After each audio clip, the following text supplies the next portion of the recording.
Every developer has a first week on a new code base. You open files at random, you grep for entry points that don't make sense, you modify something and break something three layers away that you didn't know was connected. The code isn't hard to read, you just have no map. The person who built this knew exactly how it fit together. They knew the three files that matter, the convention you must never break, the shortcut that saves you 2 days, but they're not here. And that knowledge, it doesn't live anywhere. Meet Compass, powered by Google Gemini. We built Compass around two insights. Gemini's 1 million token context window is large enough to hold an entire code base in a single pass. So we asked, what if an AI actually read every line of your repo, built a complete mental model of it, and then sat next to you while you worked, which was made possible by Live API? That's Compass. For this demo, we are going to analyze Flask's repository.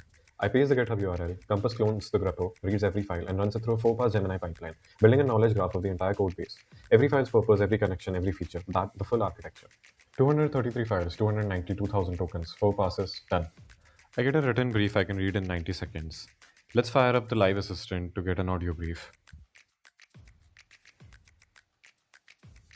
All right, let's get you briefed. This is a mature WSGI microframework built on a Sans IO core that separates logic from IO effects. The architecture heavily leverages context local proxies for thread-safe state, using Workzog for routing and WSGI, Jinja for templating, and Click for the CLI. The most important files to watch out for are structflask_app.py, the core application class, structflask.py, where the critical context management is defined, and structflask.globals.py, which defines the proxies you'll use daily. Also, pay close attention to the Sans IO directory for core logic. Key patterns include context local proxies for request, current app, a strict separation of Sans IO logic, and modular design through blueprints. Convention-wise, we enforce strict type hinting and code style with rough. There's also extensive use of signals for decoupling. Before you touch anything, 1. Master the application and request context lifecycles. This is critical. 2. Strictly adhere to the Sans IO separation rule. No IO or globals in structflask.sonzo, and always run tests with tox to ensure compatibility. Can you repeat that? Stop. Tell me about the Is a session WSGI manager. microframework based on a Sans IO core using context local proxies for state. We use Workzog, Jinja, and Click. Key file session management is pluggable and built around the session interface. It persists user data using cryptographically signed cookies to ensure integrity and security. Leveraging it's dangerous for that. The core logic is in struct/sessions.py, and you'll find detailed testing in test/test session interface.py. To reiterate the top 3 things before starting: 1. Master the context lifecycles. 2. Follow the Sans IO separation diligently, and always run tests with tox. Generate me the architecture diagram. The architecture diagram is being generated now. It should appear in the chat window shortly. Gemini walks me through the code base out loud, like a senior engineer doing a handoff, and I can interrupt. And it also is going to generate me an architecture diagram. Just like that, leveraging Gemini's powerful image generation capabilities, I have a detailed architecture diagram now. Now watch this. I ask how to add rate limiting. Compass doesn't give me a generic answer. It tells me exactly which files to touch in which order and why.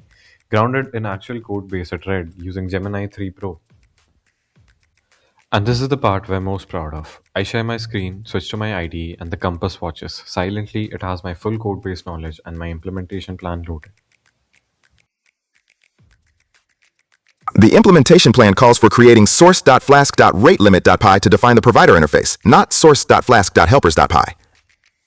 It caught it. I didn't ask, it just knew. You can also ask it things when you feel lost, and it would correct. Alright, I've created the file. Now what am I supposed to do?